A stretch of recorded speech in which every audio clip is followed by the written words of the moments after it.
நன்றி தலைமை தாங்கும் உறுப்பினர் அவர்களே.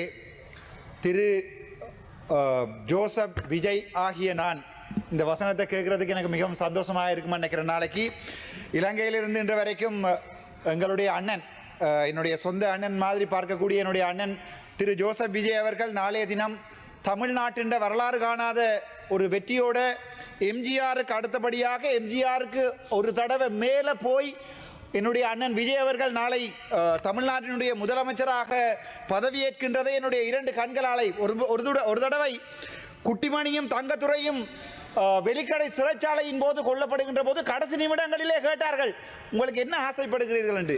அப்போ அவன் சொன்னான், என்னுடைய இந்த இரண்டு கண்கள் நான் செத்தா பிறகும் எங்களுக்கு தமிழீழம் கிடைக்கிறது என்பதை நான் பார்க்க வேண்டும் என்பதற்காக அவனுடைய கண்ணை குத்தி குத்தி இந்த சிங்கள காடியர்கள் ஒரு தடவை வெளிக்கடை சிறைச்சாலையில் என்று நினைக்கிறேன் குத்தி கொலை செய்தார்கள். அதே மாதிரி இன்று என்னை எவனாவது கேட்டால் உன்னுடைய கடைசி ஆசை என்ன என்று என்னுடைய தமிழ்நாட்டு முதலமைச்சர் திரு ஜோசப் விஜய் ஆகிய நான் என்பதை வாசிக்கின்ற போது அதை என்னுடைய இரண்டு கண்களாலும் பார்க்க வேண்டும் என்று ஆசைப்படுகிறேன். நேற்றைய தினம் நான் என்னுடைய ஒரு நிமிட உரையின் போது எங்களுடைய நெடுந்தீவை முடிந்தால் தமிழகத்துக்கு கொடுங்கள் என்று சொல்லுகின்ற அந்த ஒரு வசனத்திற்காக ஒட்டுமொத்த தற்குறிகளும் நேற்று கத்தியதை நான் பார்த்தேன். கத்துங்கடா, கத்துங்க, இதையும் கத்துங்க, இதுக்கு மேலேயும் கத்துங்க. இதை பற்றி நான் கவலைப்பட போறதில்லை. ஏனென்றால் அரசியலில் யாரும் கருத்தை தெரிவிக்கலாம். ஆனால் இன்று தமிழக மக்கள் ஒரு உணர்வுள்ள தமிழனாக நிரூபித்திருக்கிறார்கள்.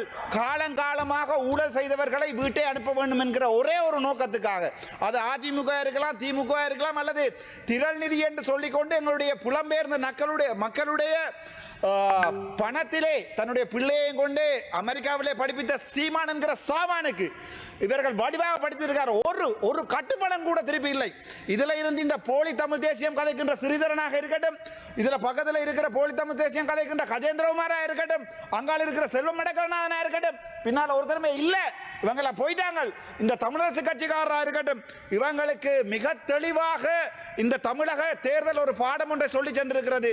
தேசிய தலைவருடைய போராட்டத்தையும் தேசிய தலைவருடைய அர்ப்பணிப்புகளையும் மாவீரர்களுடைய அர்ப்பணிப்புகளையும் எவனொருவன் தன்னுடைய அரசியலுக்காக பாவிக்கிறானோ அவன் மக்களாலே தூக்கி எறிக்கப்படுவான். எவனொருவன் அந்த போலி தேசியம், அதில் ஒருத்தர் இருக்கிறார் மணிவண்ணன் என்று, டாக்டர்ஸ் கால நக்கின மணிவண்ணன் அன்றைக்கு என்னுடைய நீதிமன்றத்திலே போராடுகிறார் ராமநாதன் அர்ஜுனாவினுடைய துப்பாக்கியை பறிக்க சொல்லி. நான் இன்றைக்கு சொல்லுகிறேன், என்னுடைய இனம் துப்பாக்கியால் தன்னை பாதுகாத்துக் கொண்ட இனம், அதை மறப்பதற்கு நான் தயாராக இல்லை. ஆனால் இன்று கூட நான் விரும்புகிறேன் சிங்கள மக்களோடு நாங்கள் ஒற்றுமையாக இருக்க வேண்டும் என்று. ஆனால் வடக்கு மாநிலத்திலே எத்தனையோ தீவுகள் இருக்கிறது. நெடுந்தீவுக்கு அண்மை தினம் போனேன்.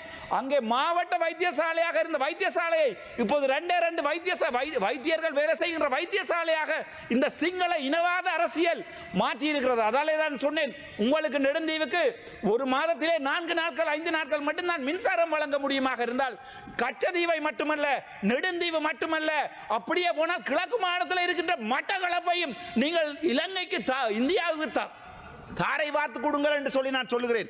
ஏனென்றால் தன்னுடைய சொந்த இனத்திற்கு ஒரு கடல் பயணத்தை கூட ஒழுங்காக செய்து வைக்க முடியாத இந்த அனுரகுமார நாயக்க போன்ற அரசாங்கம் எனக்கு நம்பிக்கை இல்லை.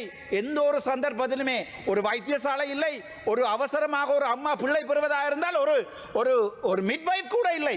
ஒரு மிட்வைஃப் இல்லாத ஒரு இடம், ஒரு வைத்தியர்கள் வாழ முடியாத ஒரு இடம் என்றை நெடுந்தீவாக மாற்றியிருக்கிறார்கள். கொஞ்சம் கொஞ்சமாக நெடுந்தீவு, அனலதீவு, புங்குடுதீவிலிருந்து மக்கள் இடம்பெயர்கிறார்கள்.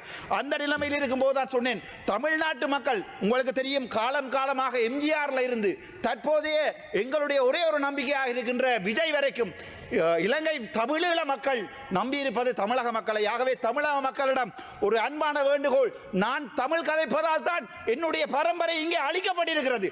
நான் கதைப்பது இந்த சிங்கள குகையிலே ஒரு தமிழ் கதைக்கின்ற ஒரு புலியாக கதைப்பதால் தான் என்னுடைய இனம் இன்று வரை பிறக்காத பிள்ளையை கூட தயார் போட்டு எரித்திருக்கிறார்கள். ஆகவே எங்களுக்கு இருக்கிற கடைசி நம்பிக்கை எங்களுடைய முதலமைச்சர் விஜய் என்பதை இன்றைக்கு சொல்லிக் கொள்கிறேன். இந்த விடயத்தை நான் தமிழில் கதைக்கின்ற போது இவர்கள் சொல்லுவார்கள், ஓகே நீங்க சிங்களத்தில் கதைக்கலாமே, சிங்களத்தில் கதைக்கின்ற போது கேளுங்கடா, சிங்களத்தில் இருக்கிற கேளுங்க. மடமேக கியாண்டோனிமே மூலாசர மந்திரத்துமணி மங் இதா கிவ்வா அப்பே ஜஃப்னாவ දෙන්න මේ ඉන්දියාවලින් කියලා මන් කියන්නේ මේ සමහරුන්ට මම இது போன்ற மேலும் பல முக்கிய சுவாரஸ்யமான செய்திகளை அறிந்து கொள்ள லங்காஃபோ யூடியூப் சேனலை சப்ஸ்கிரைப் பண்ணுங்கள். எமது செய்திகள் உடனடியாக கிடைக்க பெல் பட்டனை அழுத்துங்கள். அத்தோடு எமது செய்திகளை மற்றவர்களும் பார்வையிட ஷேர் செய்யுங்கள். நன்றி.